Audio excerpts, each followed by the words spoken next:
Hey, thanks for liking and subscribing and commenting and everything. So really appreciate it. So this episode on Hawkeye Marine is we have a Johnson.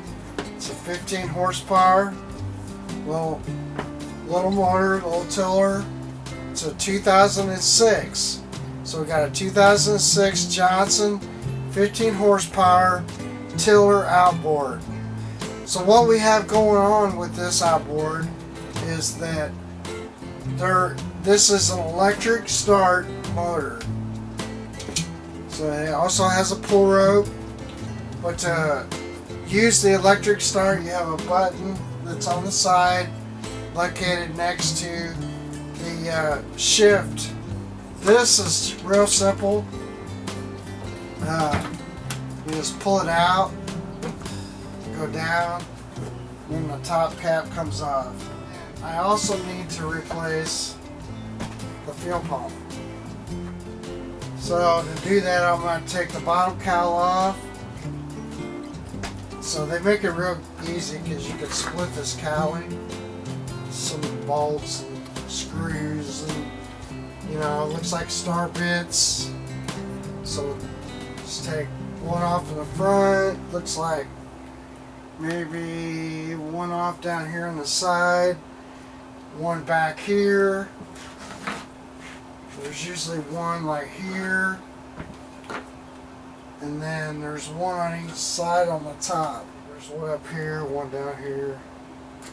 I think these are what are these? T25s. Star bit.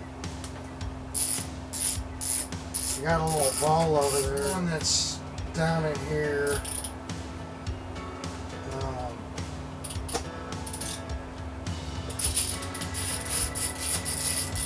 It's right there on the top.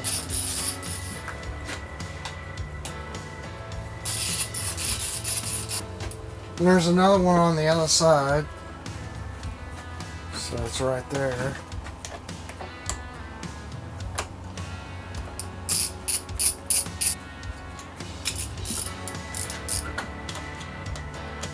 So there's one down here. We got another one on the same location on the other side. Pretty loose. Well, it should be loose now. There's the water tube. Take that out. Alright, we got the bottom screw out.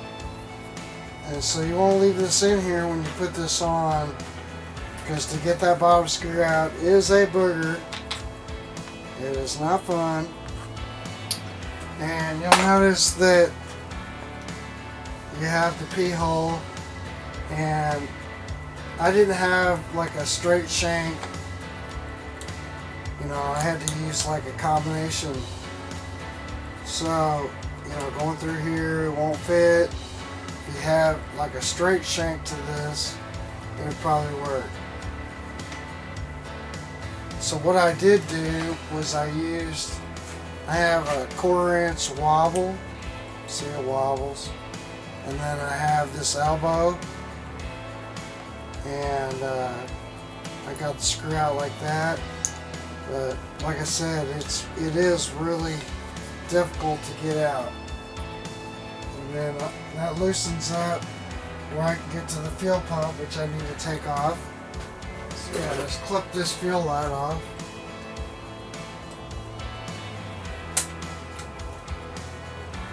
And then take a little pair of pliers and twist it.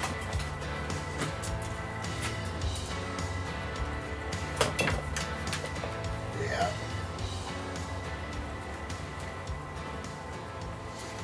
It gets another piece off.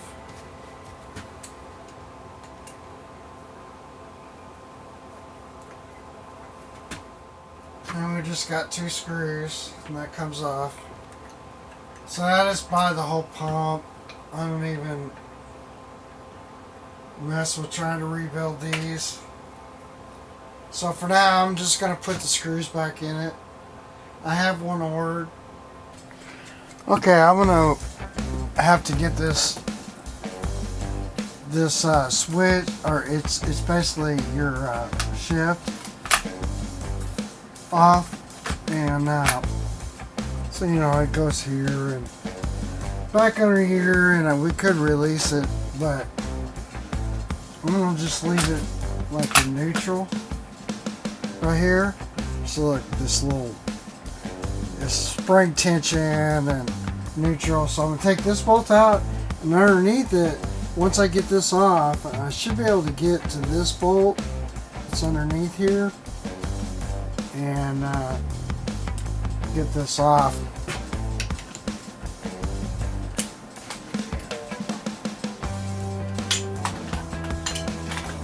So there's a little wave washer, the bolt.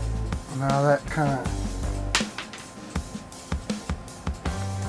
gets this out of the way, and there's probably another washer behind it, and I just dropped it. Okay, so now we got a real small one. 3/8 maybe. I gotta get this screw right here out. Yeah, 3/8. So the next thing I need to do is I need to take, this is our battery cable. This is one side of the switch. So I need to take that nut off. So we need to remove this little plastic cover, and then take a wrench and spin this nut off the bottom of the starter. Really no reason to take the starter out. And then feed our wire back through and out. And that's how we'll get that switch out of there. And then I just gotta wait on the switch, and I gotta wait on the fuel pump. Okay, to get this switch out, I pulled it through enough that I could cut the ends on it, and then I just pulled it out. But then you're gonna have to reinstall. So what you need to do is come over to here, and there's a couple of bolts. There's one here, there's one here, there's one back here, but that's not going to totally remove it. There's 3 or 4 of these really small bolts, and what you want to do is just get it kind of loose enough, I guess. You don't have to do this, but I did. Looks like I missed one right here. Just snake it over. You got to fish it down in there.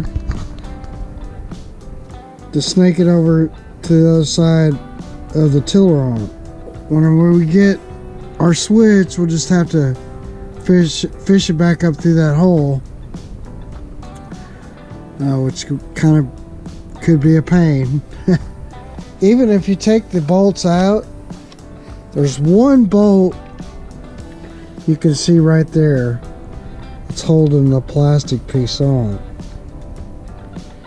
So even if you could get this loose, you really can't do it without taking the power head off. I don't want to do that.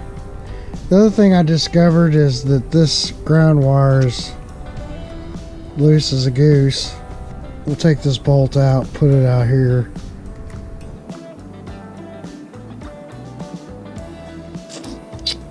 Gosh, I don't know. Either way, we should make good contact. I guess let me just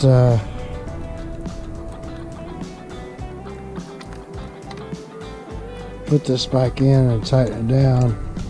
They didn't make it easy on this. They could have made this so it was real easy to get in there and redo your wiring. That's that for now.